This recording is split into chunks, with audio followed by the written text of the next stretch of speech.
तो देखते हैं हम लोग जीवन की आधारभूत इकाई कोशिका है ना। कोशिका को कितने भागों में बांटा गया है, कोशिका का क्या काम है, किस चीज का कोशिका बना है, तो वो सारा चीज आज इस चैप्टर में देखते हैं। तो कोशिका को जीवन का आधारभूत संरचना भी कहा जाता है ना। अब आधारभूत संरचना क्यों कहा जाता है, बोलो आधारभूत संरचना क्यों कहा जाता है, इसके बारे में बताए थे ना। हम लोगों को सहारा प्रदान करता है ना, और आकृति निश्चित रखता है और ऊर्जा भी प्रदान करता है। तो कोशिका को इसीलिए जीवन की आधारभूत संरचना और क्रियात्मक इकाई भी कहा गया है। कोशिका को देखते हैं कितने भाग में बांटा गया है, कि 3 भाग में कोशिका को बांटा गया है। कौन कौन? कोशिका झिल्ली, कोशिका केंद्रिका। पहला कोशिका झिल्ली प्लाज्मा मेम्ब्रेन, दूसरा कोशिका द्रव, तीसरा केंद्रक है ना। अब कोशिका झिल्ली को देख लेते हैं। कोशिका झिल्ली मुलायम होता है ना, अर्धपारगम्य होता है। अर्धपारगम्य हम थोड़ा थोड़ा इस तरफ से उस तरफ देख सकते हैं, पूरा नहीं, अर्धपारगम्य। ओके, किस चीज का बना है? लिपिड और प्रोटीन का। और तेजी से बताओ, पूरा चैप्टर रिवीजन करनी है। और बताए थे ना। और हम लोग को निश्चित आकार प्रदान करता है ना। पूरे जीव जंतु का क्या करता है? निश्चित आकार प्रदान करता है। इससे पहले हम लोग देख लेते हैं सबसे छोटी कोशिका क्या है? सबसे छोटी कोशिका स्पर्म। सबसे बड़ी कोशिका अंडाणु, ओवम। और दुनिया का सबसे बड़ा कोशिका शुतुरमुर्ग का अंडा। और सबसे लंबी कोशिका मानव में कोई दिक्कत नहीं है ना। आगे बढ़ते हैं और पहले देख लेते हैं कोशिका को कोशिका कितने टाइप का होता है ना। 2 टाइप, एक कोशिकीय, बहुकोशिकीय। एक कोशिकीय जो एक कोशिका का बना होता है उसे एक कोशिकीय जीव कहते हैं। बहुकोशिकीय जो बहुत सारे कोशिकाओं का बना है। अब उसमें जैसे एक कोशिकीय में अमीबा आ जाएगा है ना। और अमीबा में क्या होता है कि सारे काम एक ही कोशिका द्वारा वो करता है। हम लोग अलग अलग काम के लिए, अलग अलग कार्य करने के लिए अलग अलग कोशिका का अंग बना है ना। तो हम लोग क्या है? बहुकोशिकीय जीव। इसमें कोई दिक्कत नहीं है ना। आगे बढ़ते हैं। हाँ, बोल रहे थे वो कोशिका झिल्ली। कोशिका झिल्ली ने पढ़ रहे थे। तो कोशिका झिल्ली में क्या बताए थे? मुलायम होता है, अर्धपारगम्य होता है, ये क्या कहते हैं, लिपिड और प्रोटीन का बना है ना। हम लोगों को निश्चित आकार प्रदान करता है, यांत्रिक सहारा भी देता है ना। और कुछ अणु को जैसे कुछ छोटी छोटी जो अणु होते हैं उसको बाहर आने और अंदर जाने में मदद करता है ना। जैसे पसीना निकलता है, जैसे ऑयल, तेल होता है, तेल बाहर से अंदर जाता है कि नहीं, लेकिन बड़े बड़े अणुओं को अंदर बाहर नहीं जाने देता है ना। ए तुलसीदास क्या एकदम भिड़ल है।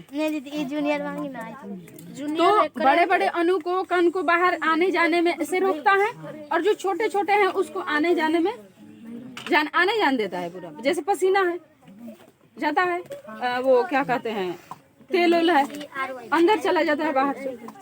उसके बाद अब देखते हैं कोशिका भीति। अब देखो कोशिका भीति जो होता है हम लोग में नहीं होता है। किसमें? पादप में, पेड़ पौधा में होता है। पूरा मोटा होता है, काड़ा होता है ना। और उसको सहारा प्रदान करता है, किसको? पेड़ पौधा को। और कोशिका झिल्ली का रक्षा करता है ना। कोशिका झिल्ली का भी रक्षा करता है कौन? कोशिका भीति। ओके, हम लोग में नहीं होता, याद रखना। इन्हें की कहना कि हम लोग मतलब जीव जंतु, समझ आया। उसके बाद है कोशिका द्रव है ना। ए ओम, काहे हंस रहे हैं आप? बनाइए, बात मत कीजिए। सूरज तुम भी मत हंसो, बनाओ शांति से।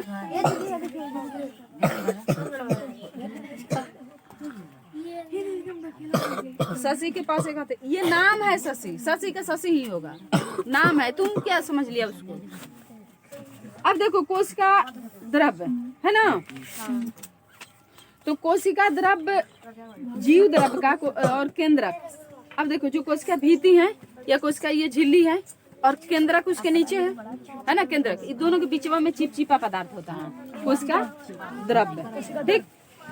और गाढ़ापन होता है कोशिका द्रव्य, बहुत ही गाढ़ा पारभासी होता है, हमें देख सकते हैं उसमें आर पार देख सकते हैं, समझ आया।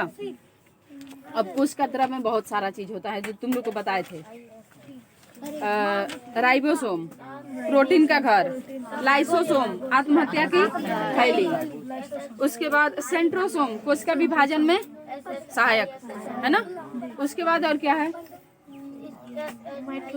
माइटोकॉन्ड्रिया शक्ति का घर है ना, पावर ऑफ हाउस। वाह, प्रेम को तो याद है रे, है ना। आगे चलते हैं, अब पूरा डिटेल में तो तुम लोग पढ़ लिए हो ना। उसके बाद क्या है, केंद्रक है ना।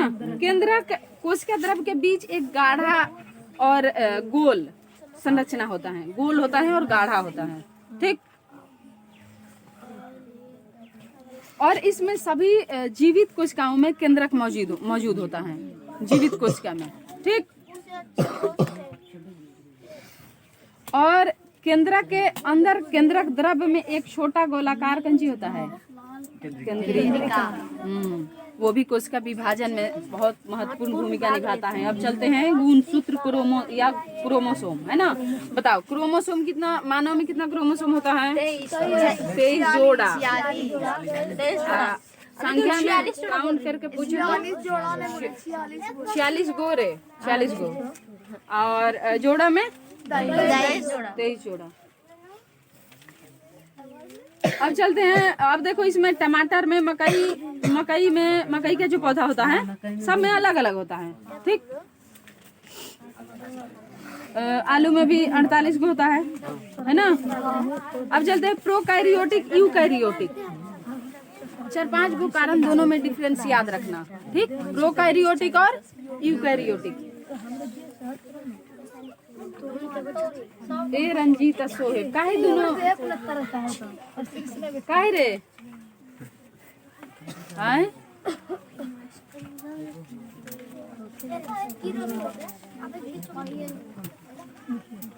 अजीब बेवड़ा है।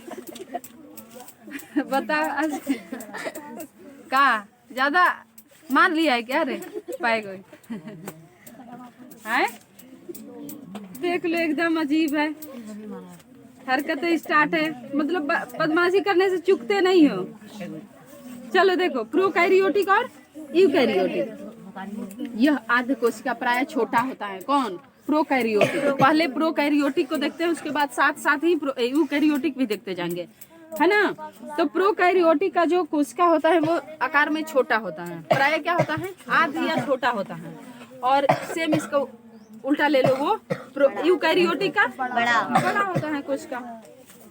उसके बाद वास्तविक केंद्रक नहीं होता है, रियल जो केंद्रक होता है ना हम लोग में, जीव जंतु में, हम लोग क्या है, यूकैरियोटिक है। और प्रोकैरियोटिक में केंद्रक नहीं होता है, हम लोग में होता है। उसके बाद है फिर क्लोरोप्लास्ट नहीं होता है प्रोकैरियोटिक में, और पादप में क्लोरोप्लास्ट होता है। जीव जंतु मत कहते ना, सिर्फ पादप में, है ना, पेड़ पौधा में क्लोरोप्लास्ट हम लोग में है नहीं है क्लोरोप्लास्ट। उसके बाद है क्रोमोसोम, जो यूकैरियोटिक है उसमें ये यूकैरियोटिक में क्रोमोसोम होता है, गुणसूत्र अभी जस्ट पढ़े। अब प्रोकैरियोटिक में गुणसूत्र नहीं होता है, ठीक। एक नहीं होता, नहीं एक ही होता है। क्या होता है, क्रोमोसोम एक ही होता है। अब एक होता है इसका मतलब क्या है, जीवाणु बैक्टीरिया, वो जीवाणु वायरस है ना, बैक्टीरिया वायरस।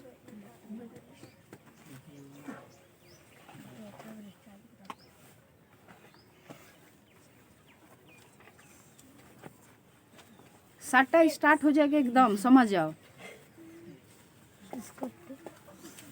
तुमको बोल रहे हो, एकदम भीड़ जाता है, लगता है कि हटिया लगा दिया। हमार ले लो थी मछली बेच रहा है सब। चलो देखो, उसके बाद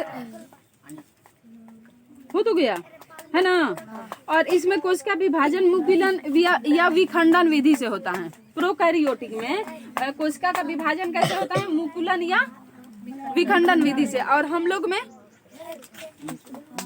मियोसिस या मेटासिस, है ना, माइटोसिस या मियोसिस विधि से। तो दोनों में अंतर याद रखना, ये 6-7 को तो अंतर है, समझा? दोनों मिता अजय ई काहे इसको पांडा को घुमा अथी में बीच में बैठा लिया है? अरे बेवड़ा, चलिए आप अपनी जगह पे चलिए।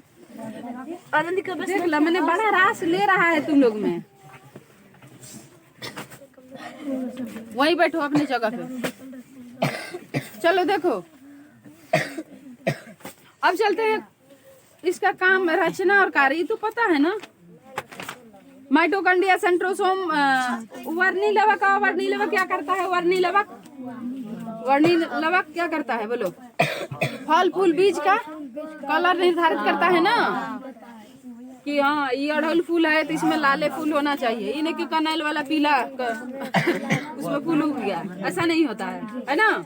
वो क्या कहते हैं, कटहल का पेड़ है तो उसमें कटहल का ही बीज होगी, नहीं कि अमरूद उसमें फल जाएगा। सब कौन निर्धारित करता है? वर्णिलवक। अवर्णिलवक खाद्य संग्रह में सहायक होता है। और गुण सूत्र तो बताए, जीन वाहक और कोशिका कार्यों पर नियंत्रण करता है ना। माइटोकॉन्ड्रिया ये है, राइबोसोम प्रोटीन संश्लेषण का सक्रिय, फिर लाइसोसोम आत्महत्या की शैली।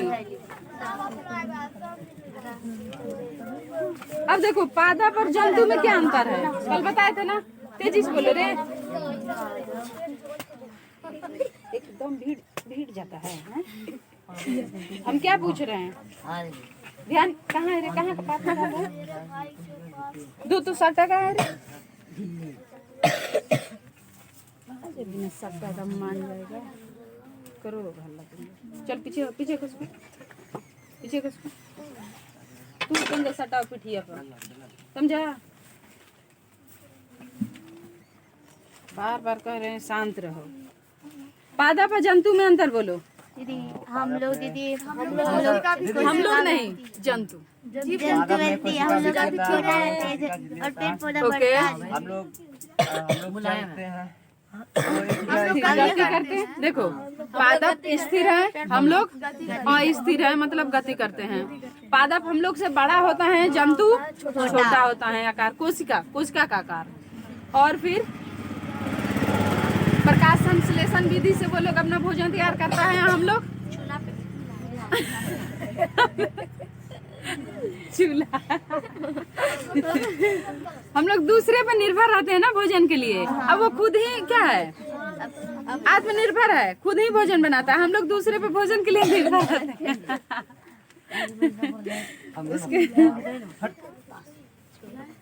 उसके बाद है